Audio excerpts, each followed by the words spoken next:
Hi there, this is Sheena Rowlands, and this month I'm sharing with you the large photo challenge for UK Scrap Addicts. We've challenged you to scrap a photo at least to A4.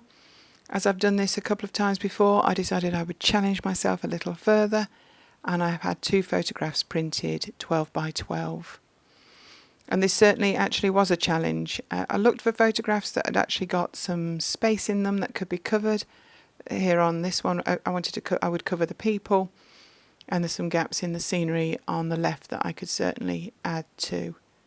This other photo, there is some space in the sky that is empty that could be covered, and all along the bottom there's plenty of space that could have some scrapbooking on. Both photographs were printed by Costco and cost me about £1.60, £1.70. Both printed in matte. So this is the photo that I chose, taken at the top of the rock in New York. I dug out all my travel ranges. I absolutely love travel ranges. I've got them by all different manufacturers: stamps, ephemera, chipboard. I had a good look around, and here I am going through a Vicki Boutin ephemera from Let's Wander range, trying to have a think where I want to put stuff on this photograph. It took me a while to realise that actually I wasn't going to scrapbook this photograph, not in the normal sense, and that did take a bit of a while to get used to. I chose in the end that actually I would embellish this photograph. I know that sounds like a technical difference, but once I'd made that decision in my head that I was actually just going to add clusters to this, it seemed to come together much easier. Initially I was thinking about 2 clusters, bottom left and top right. But as I progress, I went for 3 clusters, including the bottom right, where I'm just starting to put a few bits, but at the time not even realising that I was doing it. So I use a tag at the top that's going to house some phrases and sayings. I'm thinking that the bottom left will be the main cluster and maybe hold the title. I quite like that chipboard skyline, but it doesn't actually make the cut in the end. And I'm just going through things, having a think what I would like to achieve. The chipboard seemed a bit bright, maybe too colourful. The photo was taken in autumn. Oh, this box, I know it says truffles on the front, but it houses all stamps I've taken off letters or I've picked up at car boots. And these are all ones that I've dug out that are American. And I'm going to actually try and incorporate those in the clusters.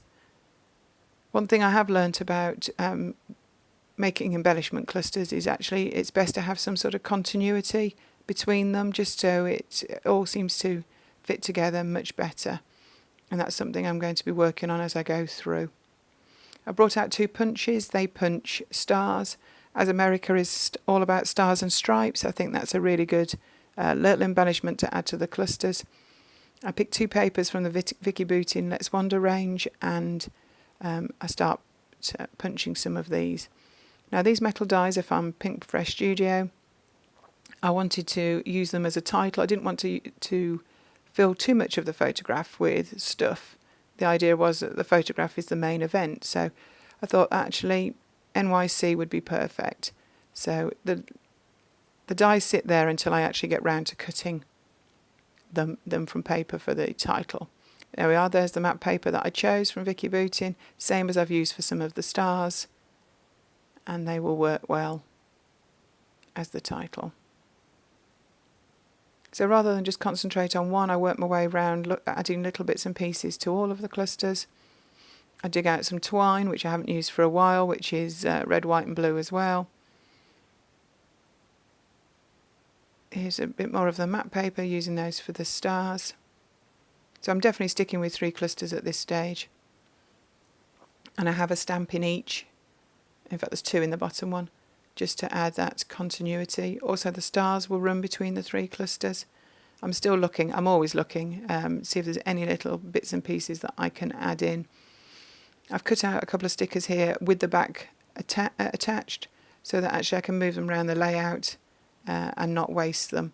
I do this with lots of things. Just chop into them and keep the backing on.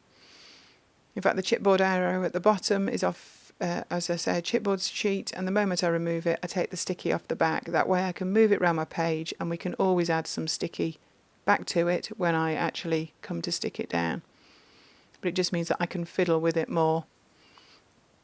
So I'm looking at these alphas. They actually come with an edge that is also can be cut out, and I've cut it out in another colour. I've cut it out in blue, and I've put that round it just to make it stand out a little more.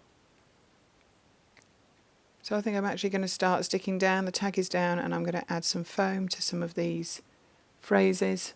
It says, "Get out and explore, a trip to remember, let the adventure begin, let's do it all," which I think it totally fits a trip to New York. So I'm just going to get those all stuck down on that top tag.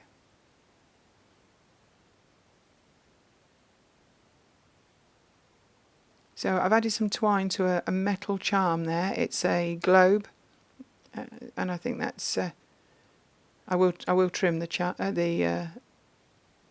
thread at some stage. I'm just seeing if there's a little bit of a gap on the left of that charm. See if I want to fill it with something, and I do eventually find something to fill it with. There we go. Yeah, I think that blue will do it. I'm trying to also keep the colours between the three clusters. So you see the green on the map on the left, there's a green phrase at the top and a green stamp at the bottom. You probably wouldn't have noticed it if I hadn't have pointed it out, but those sort of things, those little things make me happy, that there is that little bit of continuity going on. I'm just going to start to stick this cluster down, figuring out where my title goes so it doesn't encroach too much on the photograph and onto me. There's a red geotag on that map piece. It's just a bit too red. I'm going to cover it with the arrow, which is obviously echoed in the other cluster. So there's a stamp, and in fact that little silver circle is a coin. I added that because the viewfinder that I'm looking through took 50-cent pieces, and I just thought it was just a little quirky extra to add a coin to that cluster. It's a lot shinier in real life than it looks there, and it's not very heavy, so it's not going to damage the photograph.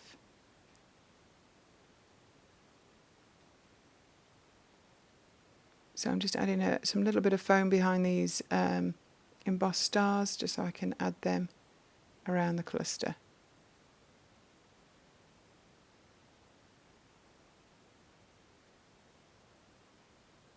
And now I need to get the letters into position and then stuck down. I decide I'm going to put those on foam, so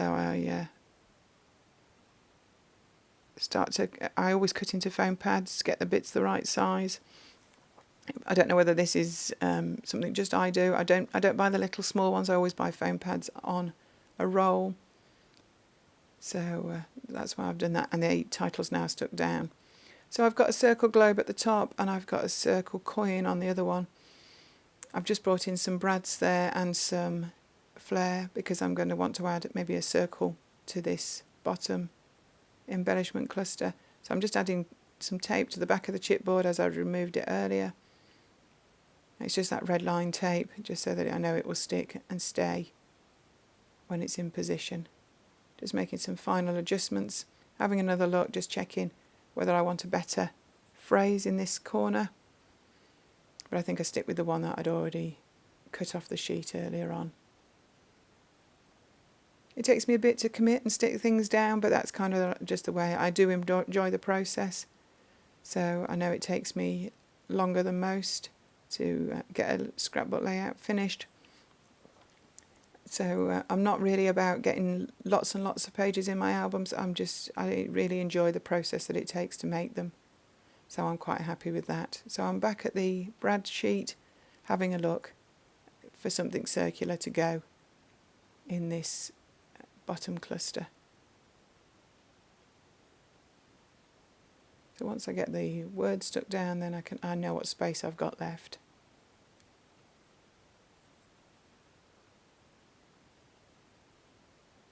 I know it's a brad, but for some reason I really didn't want to stick a hole through the photograph, so I just bent the pieces off the back and then added some foam to it so that I could actually use it like a sticky brad. It still looks exactly the same from the front. You'd never know.